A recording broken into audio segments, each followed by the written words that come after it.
Oi, oi meu povo, tudo bem com vocês? Sejam bem-vindos e bem-vindas à nossa aula número 8 da oficina de formação de líderes comunitários.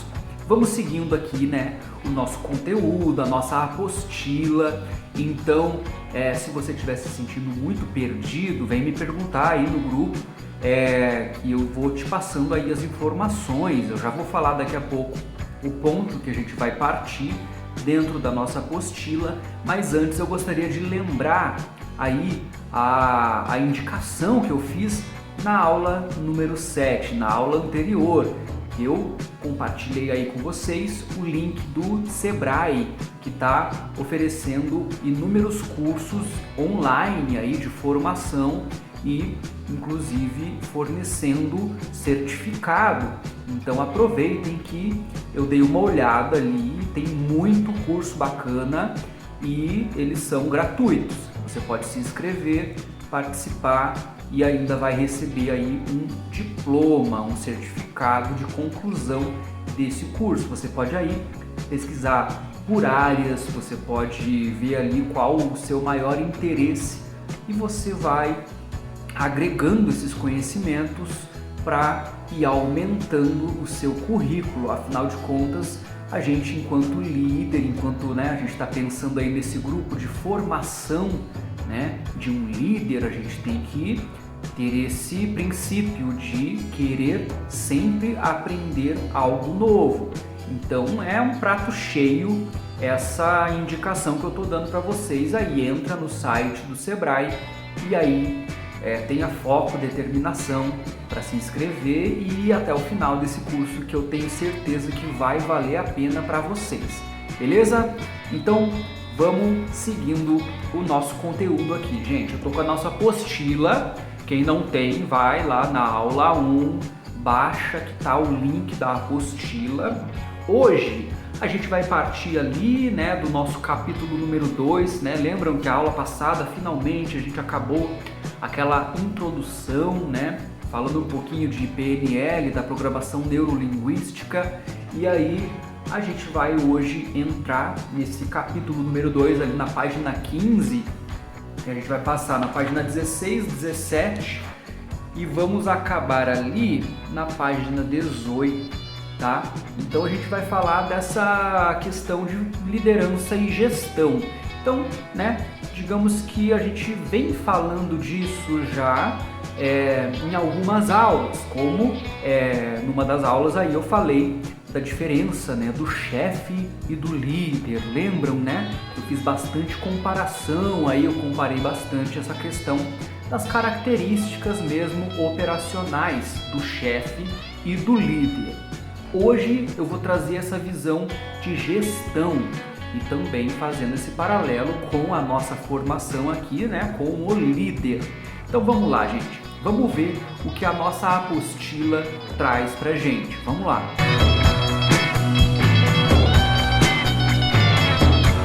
Tá, a gente pode se confundir então, entre liderança e gestão, como, sendo a mesma coisa, mas elas possuem sim uma essência muito diferente uma da outra. Vamos entender da melhor forma possível, vamos fazer uma distinção aqui e analisar os papéis de cada uma dessas palavras que a gente está aí se debruçando nesse estudo, liderança e gestão.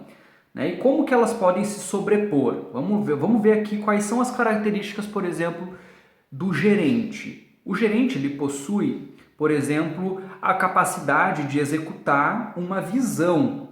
Os gerentes eles criam uma visão estratégica e a dividem em um roteiro para a equipe seguir. Vamos ver então mais uma característica do gerente: a capacidade de direcionar. Os gerentes são responsáveis pelos esforços do dia a dia, enquanto analisam os recursos necessários e antecipam as necessidades de fazer mudanças ao longo do caminho. Mais uma característica aí de um gerente é que ele traz o gerenciamento de processos. Então os gerentes eles têm autoridade para estabelecer regras de trabalho, processos, padrões e procedimentos operacionais.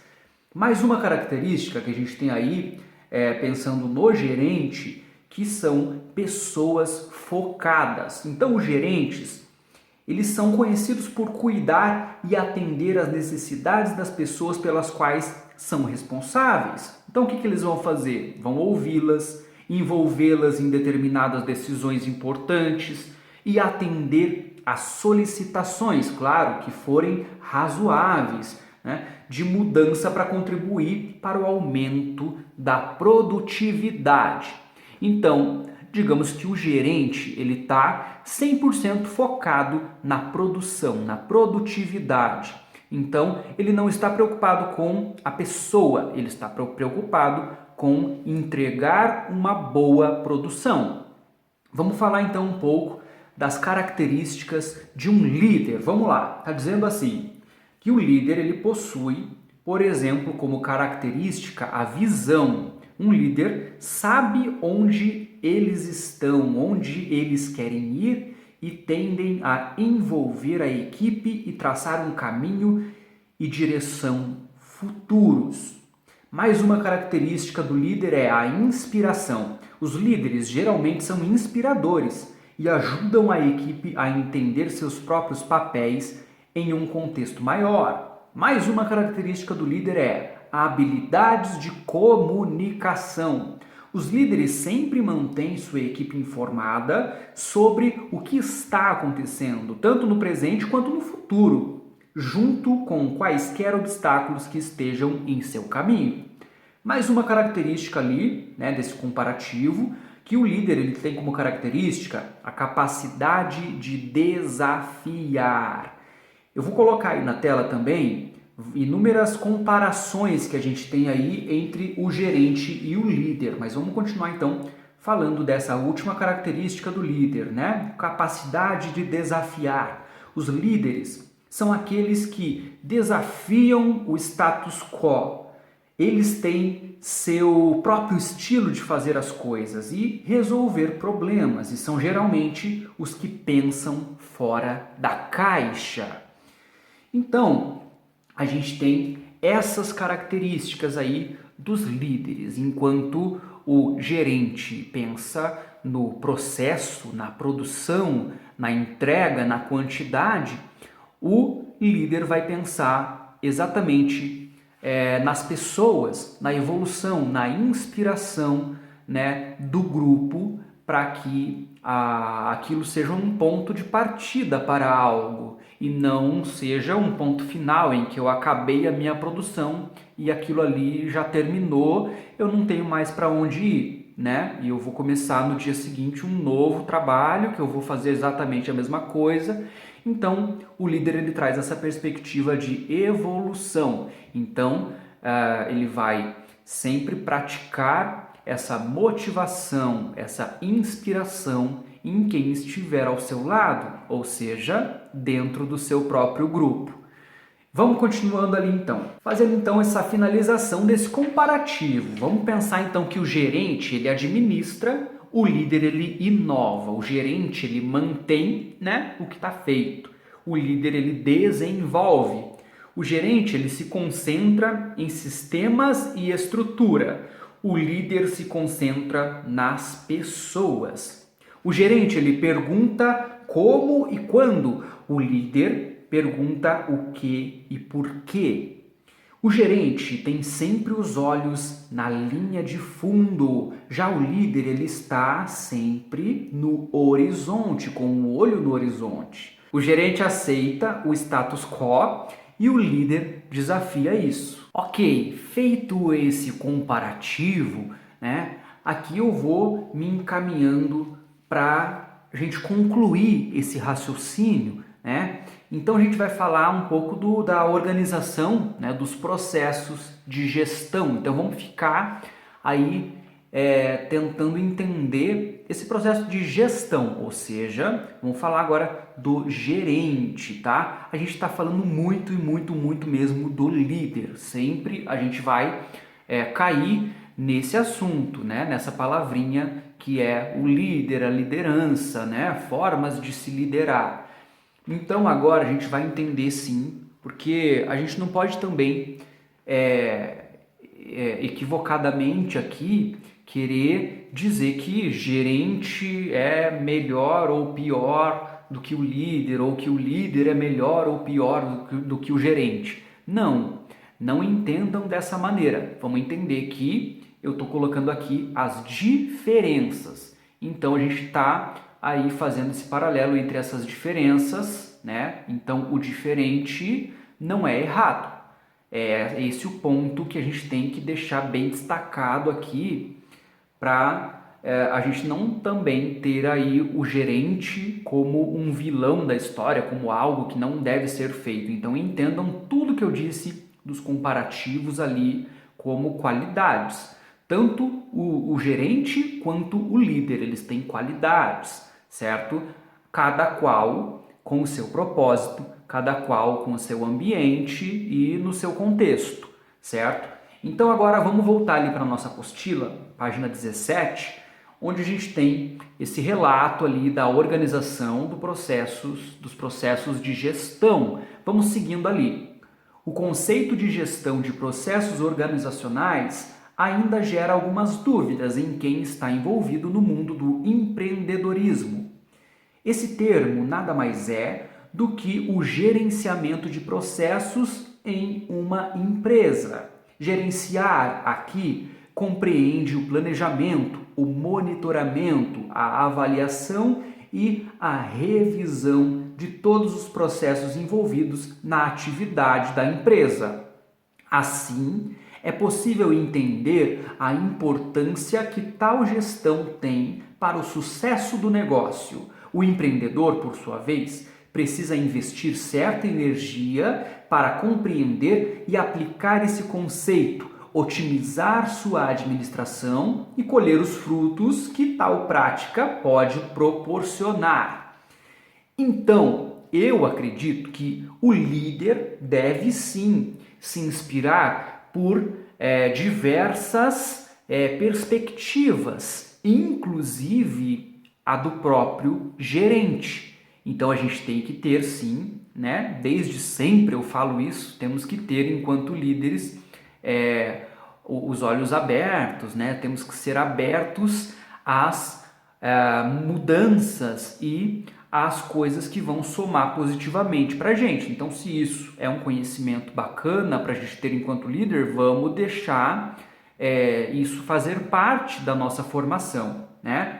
Então, falando da organização dos processos de gestão, vamos saber então das vantagens em se organizar esses processos, pensando agora no gerente. Quais são as vantagens da gente praticar essa organização, se tratando aí de uma empresa? Vamos pensar lá então. A primeira vantagem que a gente tem em praticar essa organização dos processos é a organização, né, que esses processos vão vir a ter. Então a gente vai ter aí processos muito bem organizados. Estando organizado, né, a gente vai ter uma bela contribuição para que tudo ocorra de maneira mais saudável, né, para a própria empresa. E segunda vantagem que a gente tem aí seria o aumento da produtividade. Então, se a gente tem, né, todos os processos organizados, a gente vai ter um aumento da produtividade. Essa produtividade aumentando, a empresa, né, caminha rumo ao sucesso. Vamos ter mais uma vantagem aí, que a gente vai conseguir a partir daí mapear, né, os sucessos, ter um mapeamento de sucessos, porque a gente vai começar a ter sim uma perspectiva mais ampla de onde que a gente está chegando e quais são os fatores, né, de sucesso que estão acontecendo e que a gente está já colhendo, né, nessa organização. Mais uma vantagem que a gente tem aí é que a gente vai conseguir ter uma maior satisfação dos stakeholders que a gente tem ali na nossa apostila. Tá, vamos tentar traduzir o que são os stakeholders. Eu coloquei aí já um videozinho, inclusive tem aí como referência na nossa apostila da plataforma Educamind, Tá ali no YouTube, essa plataforma educacional, Educamind, eles têm um videozinho curto, bem curtinho, exemplificando e simplificando o que são os stakeholders. Vamos traduzir aqui então, stake igual interesse, holder, aquele que possui. Então a gente pode chamar aí aquele que possui interesse, se for traduzir literalmente aí, né? Quem são os stakeholders, né, para uma empresa? São todas as pessoas que fazem parte do seu projeto. Então é o seu cliente, né, para quem você está vendendo o seu produto, é quem faz parte da entrega, né, então são os seus fornecedores, todo mundo que faz parte do seu projeto, os seus funcionários, o seu colega do seu lado, o seu colega de trabalho, então todos fazem parte desse stakeholder. Então vejam esse videozinho que vocês vão ficar aí bem inteirados, vocês não vão ficar com dúvidas com relação a esse termo que está colocado na nossa apostila. E a gente tem ali inclusive como uma vantagem de ter esses processos organizacionais. Vamos passando lá para a página 18, estamos chegando lá, né? Estamos chegando ao final desse conteúdo, né? E a gente vai falar aqui, após ter falado aí das vantagens desses processos organizacionais, né, estarem bem alinhados, vamos falar como que a gente consegue fazer essa organização, praticar essa organização, né? A gente tem ali, né, na nossa apostila falando uma parte metodologia, então traduzindo como que a gente faz, como que a gente se organiza e pode dar esse pontapé inicial para conseguir essa organização. A gente pode começar, por exemplo, fazendo uma projeção de processos, né? Entrando na parte da aplicação, da gestão de processos organizacionais da empresa, primeiramente é preciso projetar os processos necessários para bom desempenho das atividades empresariais, né? A gente pode também utilizar como metodologia fluxograma. Lembra que eu falei sobre o desenvolvimento? Eu vou colocar aí na tela, né, como que a gente consegue elaborar um fluxograma, utilizar esse fluxograma a nosso favor, né?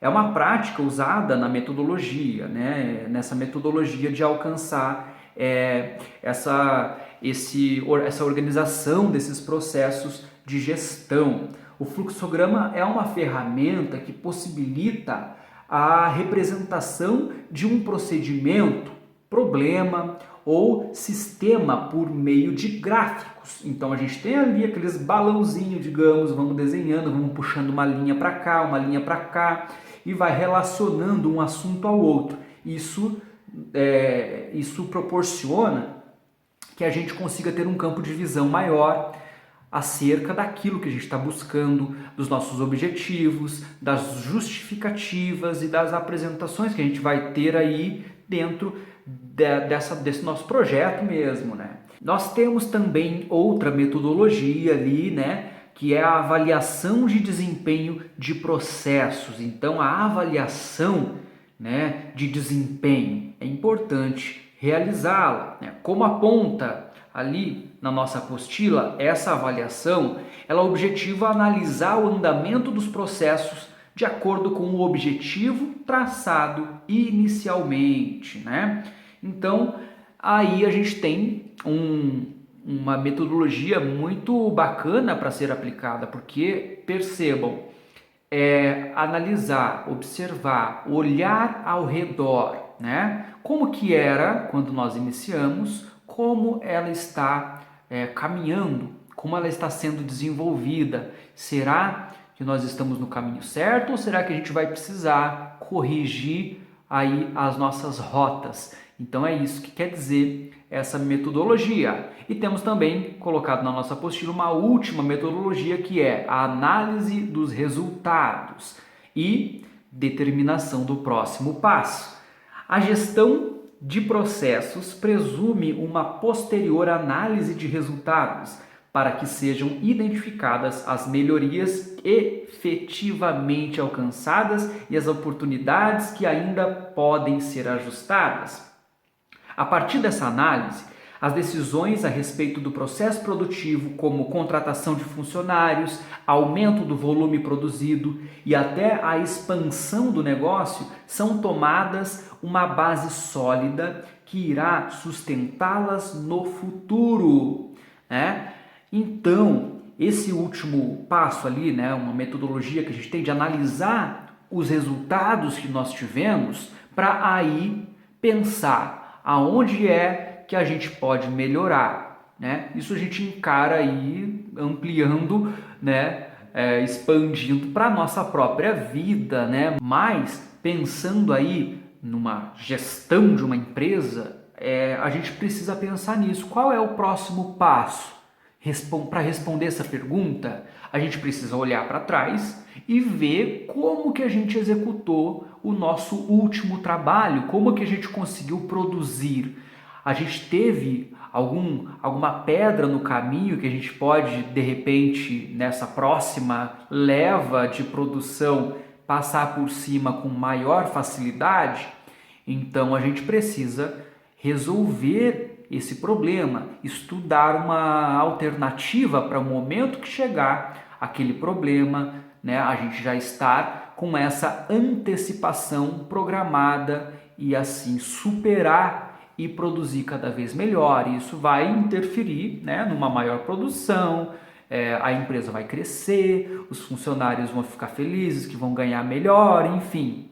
Tem inúmeras questões aí envolvidas nessa questão de processos de organização, né, dentro aí da gestão. Pegando esse gancho de qual será o próximo passo, então vamos tentar se inspirar, né, nesse ponto, nesse sentido, de qual é o nosso próximo passo e o que a gente vem fazendo, né, desde lá da nossa primeira aula até aqui, né?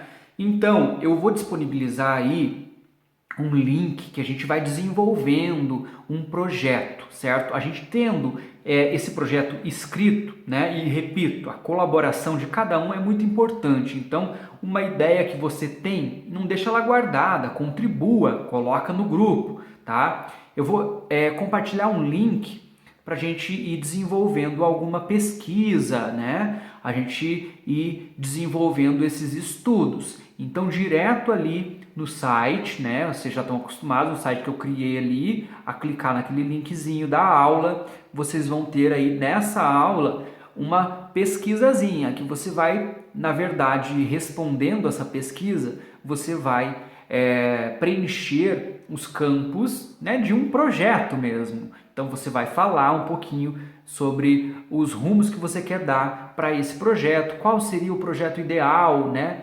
para a nossa turma, tudo aquilo, todos aqueles assuntos, aquele papo que a gente vem tendo ao longo dessas últimas aulas, tá? A partir daí a gente vai começar a colocar a mão na massa. Essa questão do coronavírus dificulta muito, muito mesmo essa nossa oficina, mas eu acredito que esse propósito que a gente tenha é muito maior. A gente tem uma missão, foi dada uma missão aí, né? Como que a gente pode fazer, quais ações a gente pode pensar para aliviar um pouco, né, a nossa comunidade, né, as pessoas que estão aí nessa situação de vulnerabilidade mesmo, né, que em decorrência dessa crise se agravaram, aumentaram, né, que já era difícil, ficou ainda mais difícil, né? Então, o que a gente pode fazer? Como que a gente consegue colocar isso no papel? E para onde a gente consegue encaminhar esse nosso projeto para que a gente consiga dar esse retorno efetivo para a nossa comunidade, tá? Então, acompanhem aí, gente, vamos se manter antenado, né, nesses conteúdos, nesses links aí que eu vou mandar, que aí a gente vai crescendo junto, ok? Então é isso, minha gente. A gente se fala ao longo da semana. Se vocês quiserem vir aí, pode me chamar, né, para esclarecer alguma coisa, enfim, a gente pode conversar de boa, tranquilo. Aí a gente, qualquer coisa, na próxima aula, a gente vai aí também continuando esse nosso papo aqui, seguindo o nosso conteúdo pela apostila, ok? É isso, minha gente. Beijo para vocês e até a próxima.